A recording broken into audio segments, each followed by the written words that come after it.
School द्वारा आयोजित online class में आप सबનું સ્વાગત છે। તો ચલો આજે આપણે તત્વજ્ઞાન વિષયમાં પ્રકરણ 1 વિધાનના રૂપો અને તેના પ્રકારોમાં Hey there. Subscribe to my channel and also press this bell icon. જટિલ સંયુક્ત વિધાનમાં સત્યતા કોષ્ટક કઈ રીતે દોરવું અને સત્યતા કોષ્ટકમાં સત્યતા મૂલ્ય કઈ રીતે નક્કી કરવું એ માટેનો જે ટોપિક આપણે સમજતા હતા એમાં કાલે આપણે એક વિધાનના બારામાં સમજ્યા, એક જટિલ સંયુક્ત વિધાનના વિશે સમજ્યા। હવે બીજું ઉદાહરણ તમારી બુકમાં આપ્યું છે, એ જટિલ સંયુક્ત વિધાન એમાં સત્યતા કોષ્ટક કઈ રીતે બનાવવું અને કઈ રીતે સત્યતા કોષ્ટકમાં સત્યતા મૂલ્યતા નક્કી થાય છે એ આપણે આજના લેક્ચરમાં સમજવાનું છે। તો વિધાન છે તમારી બુકમાં P વિકલ્પન Q અને R, Q અને R।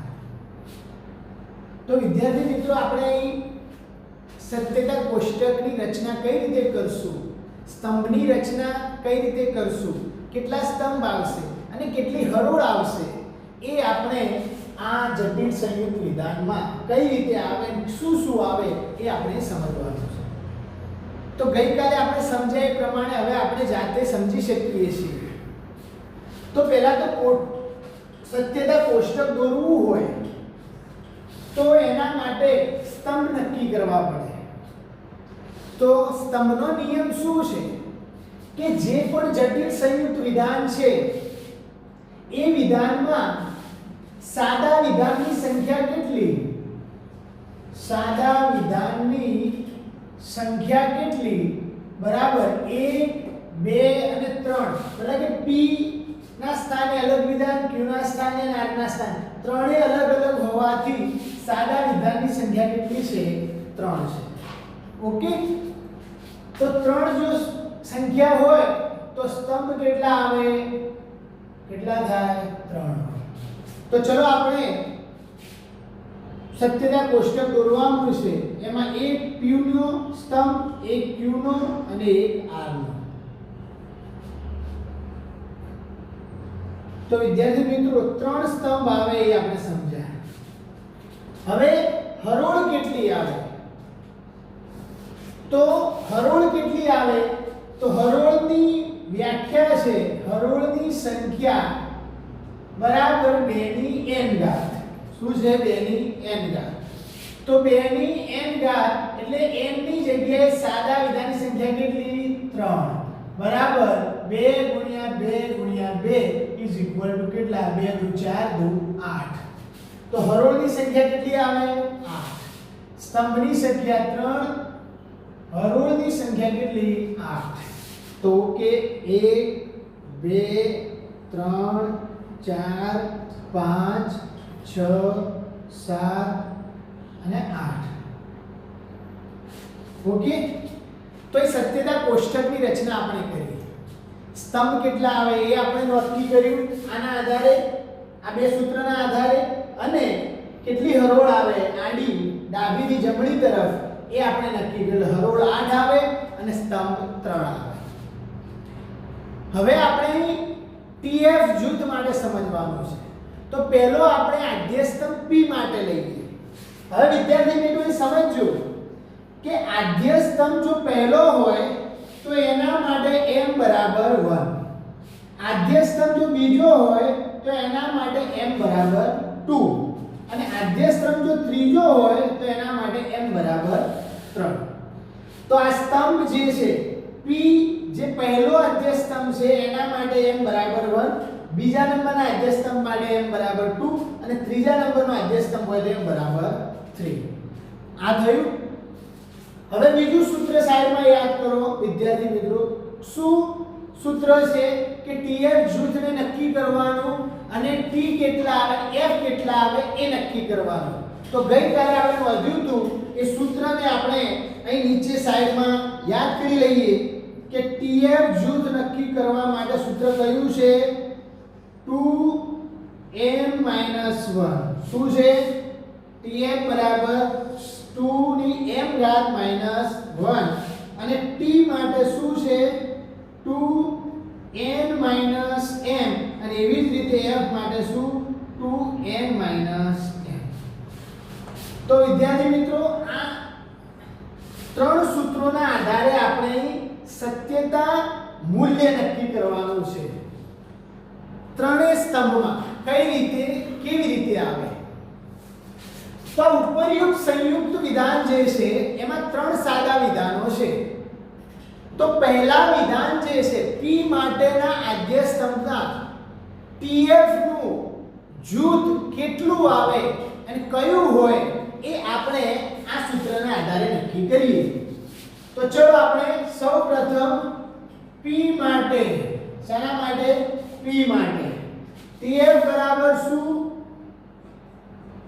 is equal to 2 ની m - 1 2 ની m કેટલી 1 માઈનસ 1 શું થાય 0 બરાબર શું f તો tf નું જૂથ કેટલું આવે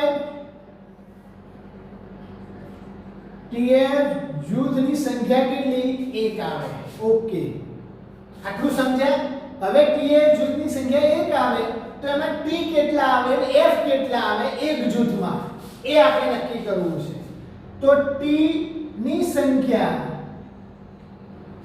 બરાબર શું 2 ની n - m શું 2 ની n - m તો 2 ની n કેટલા તો p માટે અહીં n ની સંખ્યા કેટલી તો કઈ સંખ્યા સ્તંભની સંખ્યા સાદા વિધાનની સંખ્યા કેટલી n એટલે 3 માઈનસ m કેટલા 1 બરાબર બરાબર 2 3 મુદે જાય એટલે 2 બરાબર શું થાય 2 દુ 4 તો t ની સંખ્યા કેટલી એક જૂથમાં 4t આવે t કેટલા આવે 4 આવે tf જૂથ કેટલું એક દોરવાનું એમાં t 4 આવવા જોઈએ તો f ની સંખ્યા કેટલી તેના માટે પણ સેમ સૂત્ર 2 ની n - m બરાબર 2 ની 3 - 1 બરાબર શું 2 ની 2 બરાબર કેટલી 4 તો f ની સંખ્યા કેટલી 4 તો tf નું જૂથ કેટલું 1 આખા આદ્ય સ્તંભમાં એક જ જૂથ tf નું આવે એમાં એ જૂથમાં t ની સંખ્યા 4 એટલે t t t t અને f ની સંખ્યા 4 એટલે f f f f તો એક જૂથ કયું આવે t t t t f f f f હોય છે તો એ સમજો કે આ ત્રણ સાદા વિધાનો છે આથી તેમાંના પહેલા વિધાન માટે એટલે કે p માટે આદ્ય સ્તંભના tf નું એક જૂથ આવે શાના કારણે આ સૂત્રના આધારે તમે સમજી શકો છો અને આ જૂથ કયું છે તો t t t t f f f f તો વિદ્યાર્થી મિત્રો પહેલામાં સત્યતા મૂલ્ય આવું ઓકે તો આ તમારે નોંધ કરવાનું છે તમારી બુકમાં આ રીતે સીધી ગણતરી આપી સમજાયેલું નથી તમારે સમજવાનું છે હવે આપણે p માટે સમજીએ q માટે ઓકે તો ચલો વિદ્યાર્થી મિત્રો q માટે tf જૂથ કેટલું બરાબર 2 ની m - 1 બરાબર 2 ની m કેટલી q માટે 2 કેટલા 2 -1 બરાબર કેટલા 2 ની 1 તો tf જૂથ કેટલા આવે 2 tf વાળા 2 જૂથ આવે હવે 2 જૂથ કેટલા પ્રકારના આવે એટલે કે t કેટલા હોય f કેટલા હોય બરાબર આમાં 2 જૂથ આવે આપણે એ સમજ્યા ચલો t ની સંખ્યા કેટલી આવે દરેક જૂથમાં 2 ની n - m 3 - m કેટલા 2 q માટે 2 ની 1 કેટલા t ની સંખ્યા કેટલી દરેક જૂથમાં 2 t ની સંખ્યા દરેક જૂથમાં કેટલી 2 સેમ ટુ સેમ f ની સંખ્યા કેટલી 2 ની n - n 3 - 2 બરાબર 2 માંથી 1 ઘાત બરાબર કેટલી તો f ની સંખ્યા દરેક જૂથમાં કેટલી 2 તો tf ના જૂથ કેટલા 2 આના માટે આપણે બે જૂથ દોરવાના છે tf ના બરાબર એમાં દરેક એક જૂથમાં t ની સંખ્યા 2 એટલે એક જૂથમાં t ની સંખ્યા 2 અને f ની સંખ્યા 2 એટલે એક જૂથ આવું અને બીજું જૂથ પણ t ની સંખ્યા 2 f ની સંખ્યા 2 તો બે જૂથ આવે તો કયા આવે t t f f એક જૂથ બીજું t t f f બીજું તો વિદ્યાર્થી મિત્રો તમે સમજી શકો છો કે કઈ રીતે q આદ્ય સ્તંભમાં સત્યતા મૂલ્ય આવે હવે આપણે ત્રીજા વિધાનમાં કયા વિધાન માટે ત્રીજા તો અહીં આપણે p માટે કાઢીએ છીએ અને હવે ત્યાં r માટે સમજીએ ચલો r માટે r સ્તંભ માટે tf જૂથ કેટલા આવે તો 2 ની m - 1 2 ની m ની સંખ્યા કેટલી 3 - 1 બરાબર 2 ની 2 બરાબર કેટલા આવે 4 tf ના જૂથ કેટલા 4 જૂથ આવે બરાબર ઓકે એમાં t ની સંખ્યા કેટલી બરાબર 2 ની n - m 2 ની n કેટલા 3 n કેટલા અહીં 3 2 ની 0 કેટલા આવે 1 t ની સંખ્યા કેટલી 1 આવે સેમ ટુ સેમ f ની સંખ્યા કેટલી તો સેમ 2 ની n - m 2 ની 3 - 3 2 0 બરાબર કેટલી 1 તો f ની સંખ્યા કેટલી 1 તો tf ના જૂથ કેટલા 4 અને દરેક જૂથમાં t ની સંખ્યા 1 અને f ની સંખ્યા 1 એટલે t ની સંખ્યા 1 f ની સંખ્યા 1 એક જૂથ t ની સંખ્યા 1 f ની સંખ્યા 1 બીજું જૂથ t ની સંખ્યા 1 f ની સંખ્યા 1 ત્રીજું જૂથ t ની સંખ્યા 1 અને f ની સંખ્યા 1 ચોથું જૂથ તો આમ 4 જૂથ આવે અને દરેકમાં t ની 1 અને f ની 1 એમ એક એકનું એક જૂથ એમ બંને એક એકનું એક જૂથ તો આ સ્તંભ માટે tf એક જૂથ tf બીજું જૂથ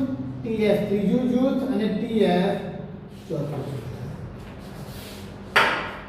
તો વિદ્યાર્થી મિત્રો આજે p વિકલ્પન q અને r સંયુક્ત વિધાનમાં કેવી રીતે સત્યતા કોષ્ટક દોરવામાં આવે છે હરોળ કેટલી આવે અને સ્તંભ કેટલા આવે આપણે આ વિધાન આ માહિતીના આધારે સમજી શકીએ છીએ તો આમ એ અહીં સ્પષ્ટ થાય છે કે p q r જેવા કોઈ પણ ત્રણ સાદા વિધાનોમાંથી બનેલા સંયુક્ત વિધાન માટે સત્યતા કોષ્ટકમાં સાદા વિધાનો માટેના આદ્ય સ્તંભો કયા કયા હોય કેટલા હોય અને એની હરોળો કેટલી હોય આપણે સમજી શકીએ છીએ તો દરેક આદ્ય સ્તંભમાં t અને f ની ગોઠવણીને આપણે આ સત્યતા કોષ્ટકના આધારે સમજ્યા અને સ્પષ્ટ થાય છે કે પ્રથમ સ્તંભ માટે t અને f ની ગોઠવણી આવી આવે જેમાં 4t 4f એક જૂથ જ્યારે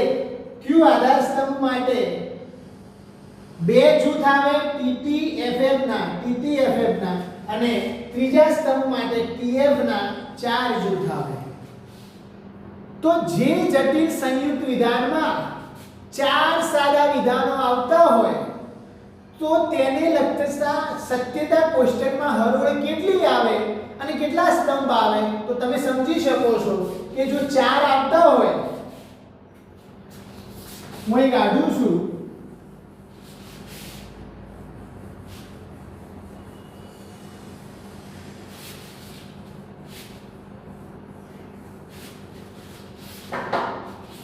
કે જો આવા સંયુક્ત વિધાનમાં 4 સાદા વિધાનો આવે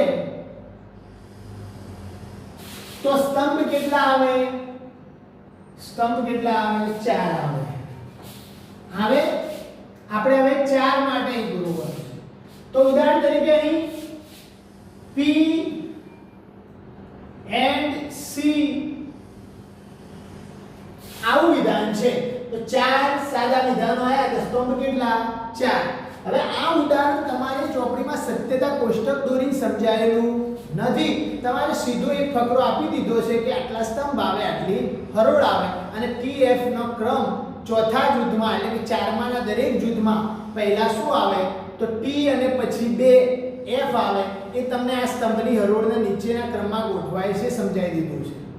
પણ આપણે સમજીએ કે P Q R અને C માટે ખાલી એક્સ્ટ્રા દોરીએ અને સમજીએ તો m બરાબર કેટલા થાય?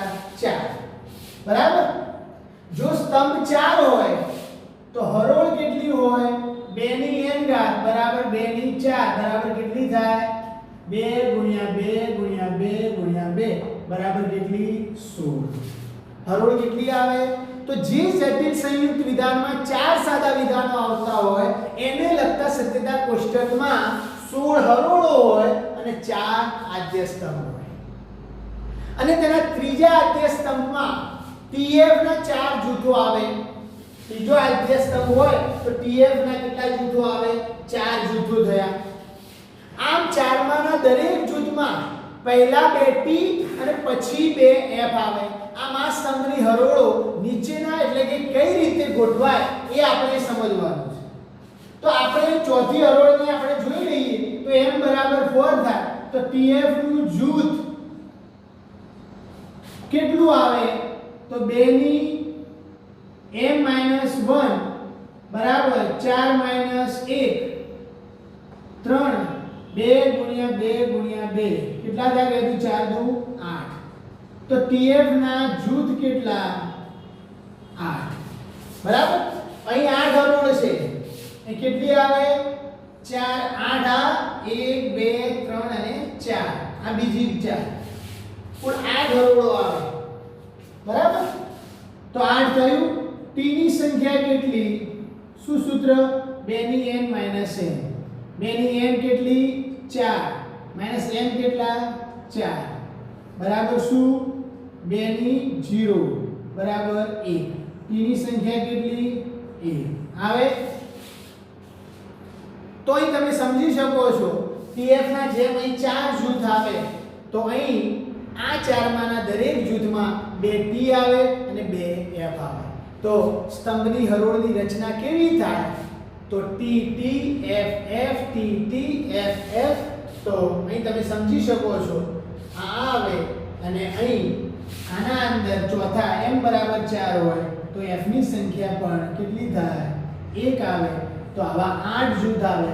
TF TF TF TF TF TF TF. તો વિદ્યાર્થી મિત્રો તમે સમજી શકો છો 1 2 3 4 5 6 7 અને 8 આ 8 જૂથ TF ના આવે. જ્યારે 16 હરોળો દોરીએ અને જો આ રીતે સ્તંભ બનાવવામાં આવે, સત્યતા કોષ્ટક બનાવવામાં આવે તો તમારી બુકમાં સીધું 4 માંના દરેક જૂથમાં પહેલા 2 T આવે અને પછી 2 F આવે. તો એ સ્તંભની રચનામાં તમને ઉદાહરણ આપ્યું છે કે જો 4 સાદા સ્તંભ હોય, 4 સાદા વિધાનો વાળું સંયુક્ત વિધાન હોય તો 8 સ્તંભ આવે અને 16 હરોળ આવે. આ 4 સ્તંભ આવે, 16 હરોળ આવે અને એનું જે પ્રત્યેક જૂથ છે એમાં 2 T આવે અને 2 F આવે. 2 T આવે, 2 F આવે. T આવે, F આવે, 2 T આવે અને F આવે. આમ ગોઠવાય. એ જ રીતે જો જટિલ સંયુક્ત વિધાનમાં 5 સાદા વિધાનો હોય, કેટલા? 5. તો સ્તંભ કેટલા? 5. તો હરોળ કેટલી? 2 2 4 2 8 2 16 2 32. હરોળ કેટલી? 32 આવે. તો એ જ રીતે જટિલ સંયુક્ત વિધાનમાં 5 સાદા વિધાનો આવતા હોય તો 32 હરોળો આવે અને શું આવે? તો તેના બીજું અને જે ચોથું ત્રીજા આદ્ય સ્તંભ છે એ TF ના કેટલા જૂથો આવે? તો TF ના 4 જૂથો આવે અને આ દરેક જૂથમાં પહેલા શું આવે 4t અને 4f આવે. આમ દરેક જૂથમાં 4t અને 4f આવા કેટલા જૂથ આવે 4 જૂથ આવે. તો આના પરથી આપણે સમજી શકીએ છીએ જટિલ સંયુક્ત વિધાનમાં 4 કે પછી 5 સાદા વિધાનો આવતા હોય તો તેને લગતા સત્યતા કોષ્ટકની રચના ઘણી અવગડભરી એટલે કે તકલીફવાળી મુશ્કેલીભરી બની આવે છે. માટે આપણે તમારી બુકમાં કહેલું છે કે આ 4 પછી આવા જે સત્યતા કોષ્ટક છે કે જે 4 સ્તંભ અને 8 હરોળ 16 હરોળ અને 5 સ્તંભ અને 32 હરોળ વાળા જે સત્યતા કોષ્ટક જે છે એક સત્યતા કોષ્ટક જે છે એની હરોળો એટલે કે એને વર્ણન એનું અગવડ કર્યું એના હોવાના કારણે એ વર્ણન એના બારામાં રજૂ કરવામાં આવતું નથી. એટલે આપણે માત્ર એવા સત્યતા કોષ્ટકના સાથે કામ કરીશું કે એવા સત્યતા કોષ્ટકનું વર્ણન અથવા તો એવો જ ટોપિક આવશે કે જેમાં 3 થી વધુ સ્તંભો ના હોય અને 8 થી વધુ હરોળ ના હોય. કારણ કે 3 થી વધુ સ્તંભો અને 8 થી વધારે હરોળ આવી જાય એટલે કે 4 સાદા વિધાનો માટે કે 5 વિધાનો માટે તો એના સાથે આપણે વર્ણન કરવાનું નથી અને તમારે એના વિશે એવા 5 સાદા વિધાનો આવતા હોય જટિલ સંયુક્ત વિધાન વિશે સત્યતા કોષ્ટક અને સત્યતા મૂલ્ય દોરવાનું આવતું નથી અને પૂછાતું પણ નથી. તો 3 સાદા વિધાનો સુધી કેવું સત્યતા કોષ્ટક આવે એની સમજણ આપણે મેળવી. નેક્સ્ટ જે ટોપિક છે કે આ સત્યતા કોષ્ટકમાં આ સ્તંભો જે છે એ ઉપરાંત અન્ય બીજા સ્તંભો કેવી રીતે બને છે એને લગતો એટલે કે ગૌણ સ્તંભોના લગતો નિયમ આપણે સમજશું. તો આજનું આ જે આપણે લેક્ચર છે એને આપણે પૂરું કરીએ છીએ.